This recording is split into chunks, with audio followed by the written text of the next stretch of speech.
예, 제가 예전에 대학교 때 이제 학비를 벌고 뭐 생활비도 벌고 이러기 위해서 그 뷰티 서플라이에서 일을 한 적이 있습니다. 한 1년 반 정도 일했는데 주중에 며칠 하고 그리고 이제 주말에 일을 하게 됐는데 주중에 주로 했던 제 역할은 그 캐시어였고 물건을 스톡하는 일이었고 또 가끔 일손이 딸리면은 그 가발도 팔고 그랬습니다.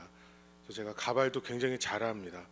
그런데 주말에 이제 제가 했던 일은 뭐냐면 손님이 많이 몰리는 시간은 다른 일을 하지 않고 그 플로어에 가서 그냥 서 있는 게 제 역할이었습니다. 그러니까 처음에는 굉장히 의아했죠. 왜 일을 하지 말고 나가서 서 있으라고 그러는가? 그런데 거기서 그 학교 선배가 그 사장님이었는데 그 형이 주말에 제 일은 나가서 서 있는 거라는 거예요. 처음에 이상했지만 좀 지나면서 쉽게 이해가 됐습니다. 그 이유가 무엇이었겠습니까? 예, 단순히 제가 서 있다라는 것만으로도 가게에 들어와서 이렇게 물건을 훔치려는 사람들이 그 일을 못 한다는 것이죠. 한 번은 그 두 명의 티네이저가 들어왔는데 정말 딱 보니까 물건을 막 주머니에 넣어갈 것 같은 느낌인 거예요. 이것도 만지고 저것도 만지고 뭐 막 정신없이 다니기도 하고. 그래서 주시해서 계속 보고 있었는데 샵을 안 나가고 계속 방황하듯이 막 돌다가 한 명이 저한테 와서 이런 말을 하는 거예요. 오늘은 아무것도 훔쳐가지 않을 거니까 자기 좀 그만 보고 있으라고. 그래서 물어보는 게 제가 일을 하는 날이 언제냐고. 그게 일을 안 하는 날 오고 싶다는 것처럼 느껴졌습니다. 이 질문을 생각해 보면 제가 중요했을까요? 예, 그게 아니죠. 저라는 사람이 중요한 게 아니라 이들에게는 누군가가 자신을 바라보고 있다라는 것이 중요했던 겁니다. 시선이 중요했던 것이죠. 누가 바라보고 있다는 것, 그 시선을 의식하는 것만으로도 우리는 행동을 조심하게 되고 말을 조심하게 되고 규칙을 더 잘 지키게 되고 법을 더 잘 지키게 됩니다.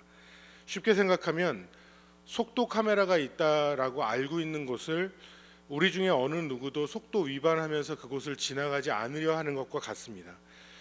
이렇게 시선을 의식한다라는 것은요, 우리의 신앙생활에서도 굉장히 중요합니다. 그 이유는 하나님의 시선을 의식하는가, 아니면 하나님은 모르실 것이라고 생각하고 사람의 시선만을 의식한 채로 신앙생활을 하는가에는 우리의 신앙생활에 큰 차이를 만들기 때문입니다.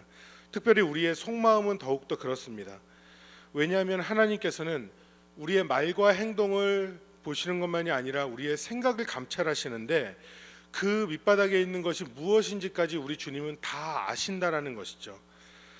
그렇기 때문에 하나님의 시선을 의식하고 있는 것, 그것이 우리의 신앙생활에 굉장히 중요한 것을 차지합니다.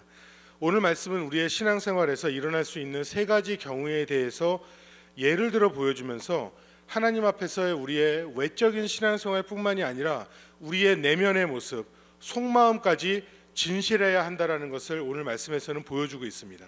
이 세 가지 모습을 통해서 우리의 신앙을 깊이 점검해보는 이 새벽 되길 간절히 소망합니다. 첫 번째로 알 수 있는 것은 예배는 하나님의 말씀에 집중하는 시간이라는 것을 알아야 합니다. 1절에서 이렇게 말씀하죠. 너는 하나님의 집에 들어갈 때에 내 발을 삼갈지어다. 가까이 하여 말씀을 듣는 것이 우매한 자들이 제물을 드리는 것보다 나으니 그들은 악을 행하면서도 깨닫지 못함이니라.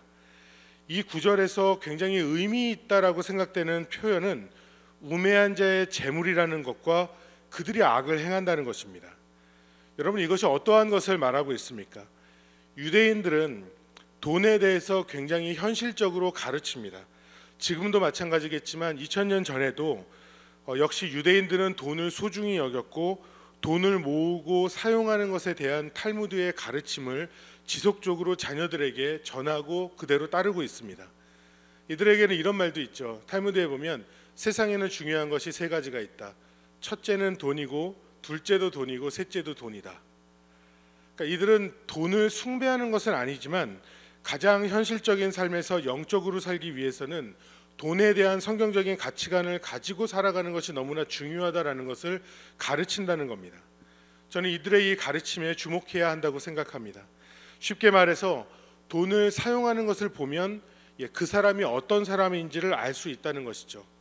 그런데 오늘 말씀은 그렇게 돈에 대한 소중함을 가지고 성경적인 가치관을 가지고 살았던 이들인데, 이들이 예배드리러 나오는 이 모습이 우매하다라고 말을 하고 있고 이들의 행위가 악하다라는 겁니다.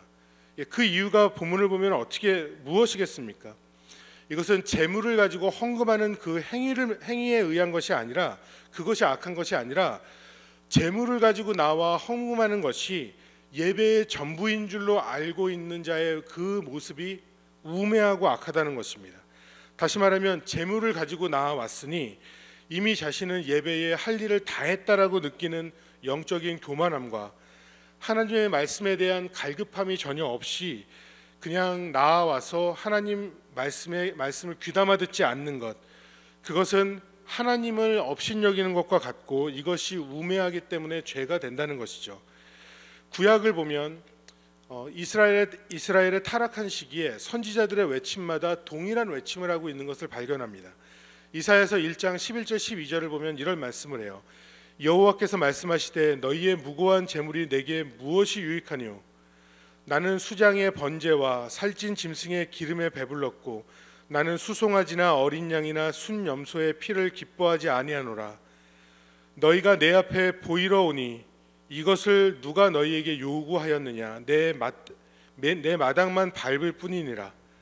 이 구절에서는 우매한 자의 행동이 무엇으로 집중되냐면 보이러 오나니, 그 중심에 믿음이나 신앙이나 하나님을 찾는 간절함도 아무것도 없이 사람들 앞에 보이러 오는 것, 사람들 앞에 재물을 내가 많이 드리라는 것을 과시하러 오는 것, 이러한 모습이 위선적이라고 성경은 지적하고 있습니다. 사랑하는 성도 여러분, 저희가 사람의 눈보다 하나님의 눈을 의식하고 하나님께서 그 마음의 중심을 간파하신다는 것을 우리들이 알고 믿으시길 간절히 바랍니다. 마태복음 12장에 보면 저희들이 잘 아는 두 렙돈을 헌금한 여인의 그 사건이 나옵니다. 그 앞에 보면은 먼저는 부자들이 와서 헌금함에 돈 뭉치를 넣었습니다. 다른 사람들 앞에서 자신이 헌금을 많이 한다라는 것을 과시하였습니다. 그런데 그 이후에 등장한 이 여인은 두 렙돈을 드립니다. 두 렙돈은, 이 렙돈이라는 것은 로마의 화폐 단위에서 가장 작은 단위였습니다. 지금으로 하면은 한 1불 정도, 그것보다도 더 적은 금액이 되지 않았을까 이렇게 봅니다. 그런데 예수님께서는 이 여인의 헌신을 보면서, 그 헌금을 보면서 이런 말씀을 해요. 내가 진실로 너희에게 이르노니 이 가난한 과부는 헌금함에 넣은 모든 사람보다 많이 넣었도다.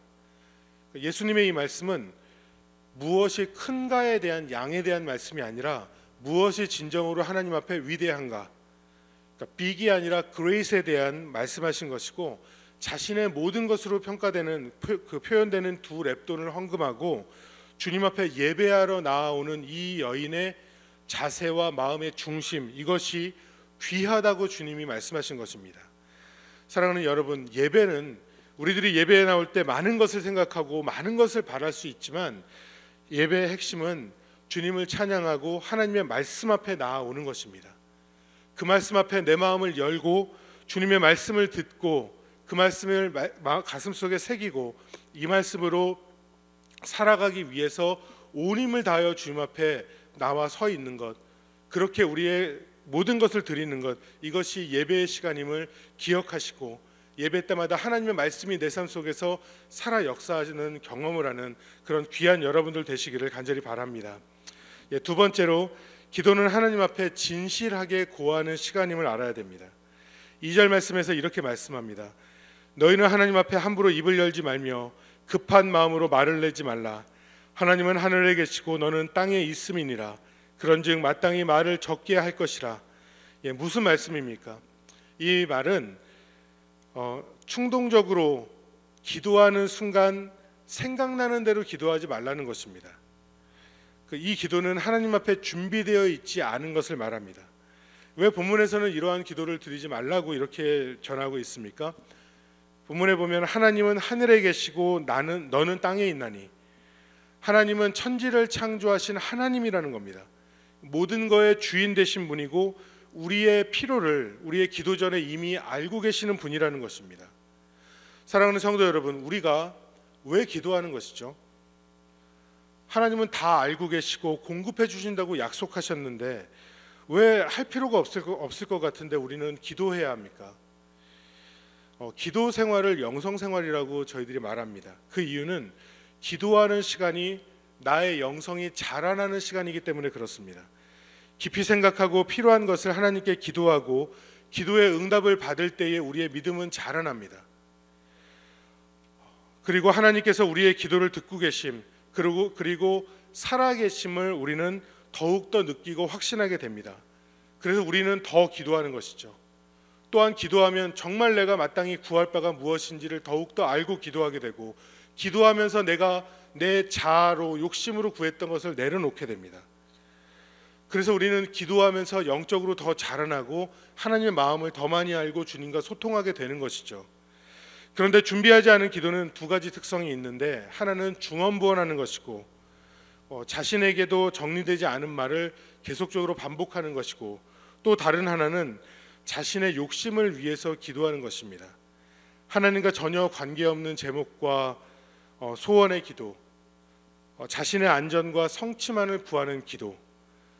사랑하는 성도 여러분, 우리가 정말 주님 앞에서 더욱더 성숙하게 기도 제목을 붙잡고 기도할 수 있기를 간절히 바랍니다.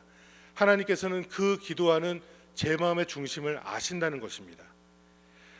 바로 내 앞에서 내 기도를 들으시는 우리 주님을 인식하고 정말 주님 앞에서 너무 사랑하는 부모님 앞에 말하듯, 유능한 카운셀러에게 고하듯, 전능하신 왕께 나의 소원을 아뢰듯이 진실하고 간절한 기도의 제목으로 주님 앞에 더욱 깊이 기도할 수 있는 저희가 되길 간절히 바랍니다. 마지막은 서원은 하나님 목전에서 한 것으로 반드시 지켜야 한다는 것을 알아야 합니다. 4절부터 저희들이 4절까지 읽었는데 7절까지 말씀은 서원에 대한 말씀입니다. 서원은 오늘날 하나님 앞에 드린 약속을 하는 것입니다. 헌신 약속을 하는 것입니다. 지혜로운 자의 서원은 신중하고 그 후에 반드시 그대로 약속을 지킨다고 합니다. 그런데 겸손하지 않은 자의 서원은 내 욕망을 채우기 위해서 하나님 앞에 매달리는 수단처럼 사용됩니다. 하나님, 지금 내가 이렇게 상황이 급한데 이거 해주시면 내가 이렇게 헌신하겠습니다. 하나님, 이거 한 번만 더 해주면, 이 문제 풀어주시면 내가 정말 신앙생활 똑바로 하겠습니다. 급한 마음에 기도하고 하나님 앞에 매달리는 것은 참 잘한 것이지만, 하나님의 응답 후에 까맣게 잊어버린 서원은 어리석은 것이고 하나님께서 기뻐하지 않으신다라는 말씀입니다. 자신의 이익만을 위한 서원은 이기적이고 바르지 못할 뿐만이 아니라 하나님 목전에 악하다는 것이죠. 4절을 보면 하나님 앞에서의 맹세와 서원은 반드시 갚아야 한다라고 전도서는 말하고 있습니다. 왜 그렇습니까? 하나님이 들으셨기 때문에. 하나님이 들으셨고 하나님이 기억하셨고 하나님이 보셨기 때문에, 그 순간의 간절함을 불쌍히 여기신 하나님이 응답하셨고, 그걸 통해 내가 성장하여서 주님 앞에 헌신하기를 주님이 바라셨기 때문에 그런 것입니다. 천안에 학화 호두과자라고 들어보신 분이 계십니까? 굉장히 유명하다고 하는데 거의 제일 처음에 생긴 호두과자 집이라고 합니다. 저는 잘 모르겠고 그 맛을 본 적도 없는데, 아마 저희 중에 한국에서 오가면서 맛을 본 분도 계시고 이것을 알고 계신 분도 계신지 모르겠습니다. 1931년에 이 호두과자집을 시작하신 심복순이라는 권사님이신데, 이분이 처음에 시작하실 때 일제시대에 굉장히 어려웠었고, 또한 가정도 힘들었었고, 부부관계도 안 좋고 굉장히 어려운 상태에서 열심을 다해서 작은 호두과자집을 운영했다고 합니다. 그리고 시간이 지나면서 맛과 품질 그리고 친절한 서비스로 인기가 올라가자 이 신복순 할머님이 하나님께 기도하면서 이런 서원을 했다는 거예요. 하나님, 저는 결코 혼자가 아닙니다. 하나님과 함께 동업하는 것입니다. 지금부터 제가 버는 돈의 절반은 하나님의 것으로 믿고 하나님을 위해 사용하겠습니다. 그리고 지금까지 이 권사님이 만드는 호두과자 봉지에는 주 예수를 믿으라 그리하면 너와 내 집이 구원을 얻으리라.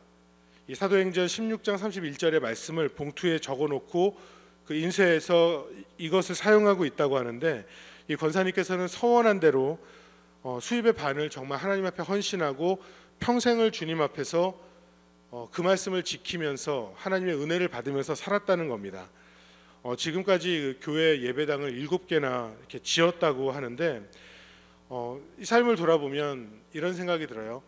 굉장히 귀한 삶이고, 권사님은 서원한 것을 갚기 위하여 노력하였고 최선을 다했고, 이 마음을 기뻐하신 주님께서는 그 서원을 갚게 하기 위하여서 더 많은 것을 축복해 주셨다라는 생각이 듭니다. 사랑하는 성도 여러분, 하나님을 경외해야 한다라고 우리들이 말하는데, 그 경외함의 시작은 하나님의 시선을 의식하는 데서 시작됩니다.